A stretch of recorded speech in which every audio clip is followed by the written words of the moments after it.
Assalamualaikum warahmatullahi wabarakatuh. Izin memperkenalkan diri, nama Nita Yulianti dari kelas Biologi F semester 4 dengan NPM 1911060387. Baik, di sini saya akan menjelaskan mengenai mata kuliah taksonomi tumbuhan rendah yang berjudul dengan divisi Schizophyta atau tumbuhan belah. Nah, divisi Schizophyta ini berasal dari kata seizen atau membelah dan piton artinya tumbuhan. Terdiri dari satu sel, protoplasnya itu belum terdiferensiasi dengan jelas.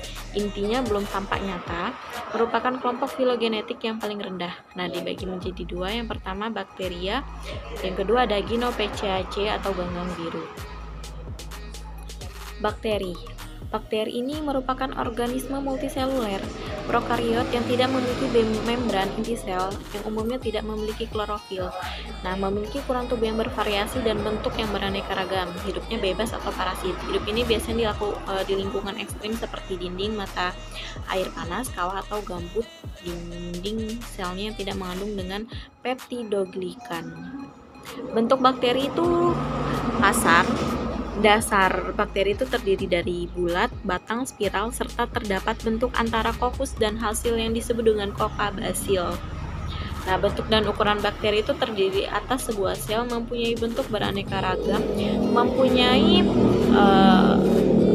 mengalami perubahan bentuk. Ukuran tubuhnya itu 1 U atau 100 uniseluler, ada yang kurang dari 1 uniseluler, dan terkecil ada 0,1 uniseluler. Itu sama dengan 0,01 mm. Struktur tubuhnya, yang pertama dinding sel tersusun dari peptidoglikan.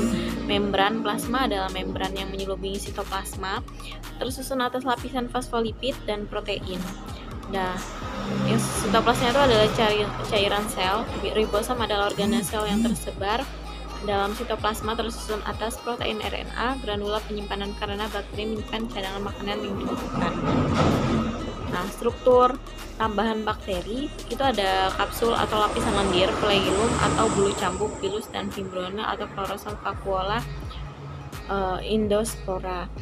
Mobilitas bakteri: bergerak secara pasif, bergerak aktif dalam medium cair, mempunyai kuku cambuk atau flagel sebagai alat gerak. Bulu-bulu cambuk dibedakan berdasarkan jumlah dan letaknya, yaitu monotrik, ampitrik, lopatrik, dan pititrik.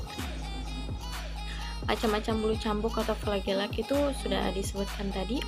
Cara hidup bakterinya itu bersifat heterotrof. Hidupnya sebagai sporofit atau parasit, mampu mengadakan asimilasi, jadi bersifat autotrof. Autotrof itu dibedakan menjadi dua, yaitu kemoautotrof dan fotoautotrof. Dari segi kebutuhan bakteri dibagi menjadi bakteri aerob, obligat, dan fakultatif, dan bakteri anaerob. Perkembangan bakteri itu pada umumnya melakukan reproduksi secara aseksual dengan membelah diri. Pembelahan selnya pada bakteri adalah pembelahan binder, yaitu setiap sel membelah menjadi dua. Nah, reproduksi secara seksual itu dengan pertukaran materi genetik dengan bakteri lainnya. Hubungan cara hidup bersifat parasit obligat bila bakteri hanya hidup sebagai parasit saja, sementara parasit fakultatif bila bakteri dapat hidup dengan baik sebagai parasit maupun saporofit. Sementara bakteri patogen bila bakteri hidup sebagai parasit dan menimbulkan penyakit bagi inangnya, baik inangnya yang berupa tumbuhan, hewan maupun manusia. Pembentukan spora terbentuk dalam sel lama, tidak dapat bergerak aktif. Satu sel hanya terdapat satu spora, tidak dapat dipandang sebagai alat reproduksi, merupakan suatu badan untuk mempertahankan diri menghadapi keadaan yang tidak menguntungkan. Contoh kekeringan, suhu yang tinggi, zat-zat kimia. Habitat dan distribusinya: tanah, air, sisa-sisa makhluk hidup dalam tubuh makhluk hidup, sebutir debu, dan atmosfer pula dapat menjadi substratnya. Peran bakteri dalam kehidupan ada yang menguntungkan dan ada yang merugikan. Klasifikasinya: bakteri itu bangsa Pseudomodales, bangsa Chlamydobacteriales, bangsa Edubacteriales, bangsa Actinomycetales, bangsa Bigiotales, dan bangsa Myxobacteriales atau bakteri lendir, bangsa Spirochaeteales atau bakteri spila. Bakteri yang menguntungkan itu yang pertama, pembuatan makanan atau minuman, contohnya Acetobacter pada asam cuka, penyubur tanah, contohnya Nigrosococcus, penghasil antibiotik, contohnya Bacillus polymyxica, membantu proses pembusukan sampah, contohnya Methanobacterium. Bakteri yang merugikan itu ada pembusukan makanan, contohnya Clostridium botulinum, penyebab penyakit pada manusia, contohnya Mycobacterium tuberculosis, penyebab penyakit pada hewan, contohnya Bacillus anthracis, penyebab parasit pada tanaman, contohnya Pseudomonas solanacearum. Yang kedua itu Cynopitheciae. Yang kedua adalah Cynopitheciae.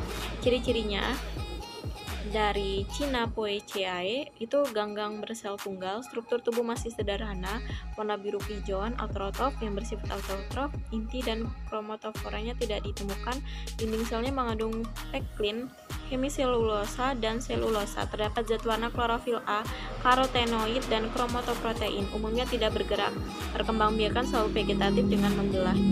Klasifikasi Cynopitheciae itu ada Crococcus coccolese, Chamaseponales, Hormonoganales. Ciri-ciri yang membedakan yaitu di antara tiga tadi, yang pertama itu Coccales, bentuk selnya membulat, tunggal atau berkelompok. Sementara Chamaseponales itu bentuk selnya bulat, tunggal atau berkelompok bentuk benang. Hormogonalesnya itu bentuk sel bulat dengan sudut pandang membulat dan persegi. Bangsa Coccales itu ada dua, yaitu Coccocacceae dan Coccus turgidus. Sementara bangsa Chamaseponales itu Chamaseponaceae dan Chamasiphon corvavicolus. Sementara bangsa Hormogonales itu ada Oscillatocaceae, Rivulorocaceae, Nostaraceae, Oscillatoria limosa, Rivularia bullata, Nostoc famuma. Manfaat dari Cynopitheciae itu ada spirulina, mengandung protein yang tinggi sehingga dijadikan sebagai sumber makanan. Oscillatoria sp dimanfaatkan sebagai sel protein sel tunggal atau PST. Anabena azalea hidup bersimbiosis dengan Azolla pinnata. Paku ini mendapat keuntungan berupa amoniak, hasil fiksasi nitrogen oleh Anemia azolla. Nostoc perendam sawah selama musim hujan mengakibatkan nostoc tumbuh subur dan memfiksasi N2 dari udara sehingga dapat membantu penyediaan nitrogen yang digunakan untuk pertumbuhan padi. Baik, itu saja yang bisa saya jelaskan mengenai divisi Schizophyta. Jika ada salah dan kurangnya saya mohon maaf. Saya akhiri, terima kasih. Wassalamualaikum warahmatullahi wabarakatuh.